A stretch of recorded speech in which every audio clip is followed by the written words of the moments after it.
Let's temper the mood just a little bit because I know that's quite heavy conversation for this time of the morning. And right now, I'm going to hand it over to Nora to do exactly that. She's taken to the stage right now to perform her latest single called Dance Dance. Thank you. This is a song about, it's a dance between love and wanderlust.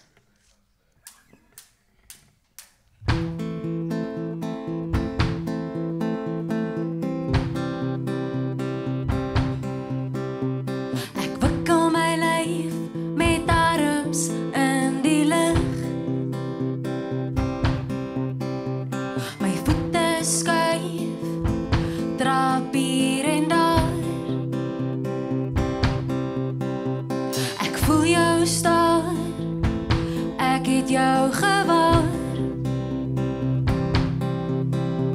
Kom nader, kom ons doen die lewe saam. Kom ons dans, dans, dans, dans. Kom ons dans,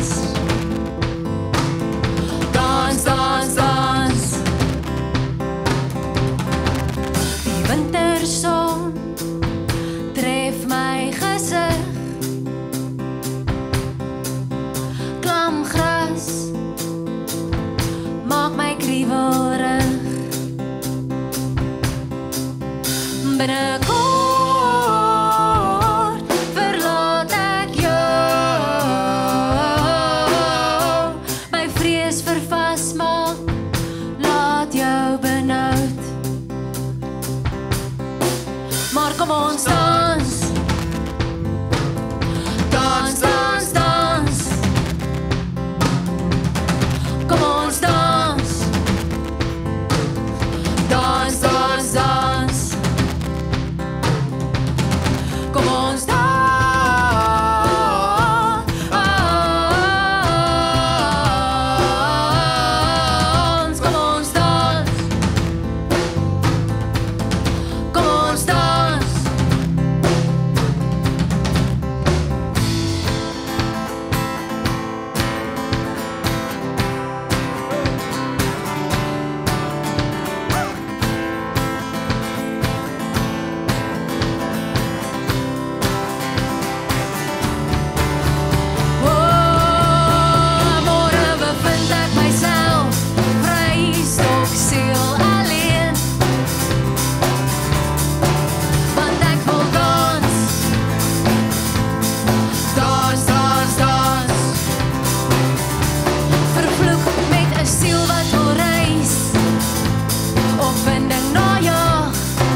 absolutely love it. And you know what the best part is, Expresso fam, that this is not the end of Nora. No, you still have an opportunity to vote for which cover you would love to see them perform live. It's going to be incredible. Head over to our socials at Expresso Show right now and let us know between the two which one it's going to be to close off this day with an absolute bang. Not only that, we're going to get into some deliciousness in the kitchen with a fuss-free lemon tart. It's going to be absolutely amazing. And I might just invite one of our gents into the kitchen with me because, of course, we still have them on the couch, Verna as well as K-Easy and Danilo, to continue that conversation all around that. Yes, important stuff does await for you on the other side of this.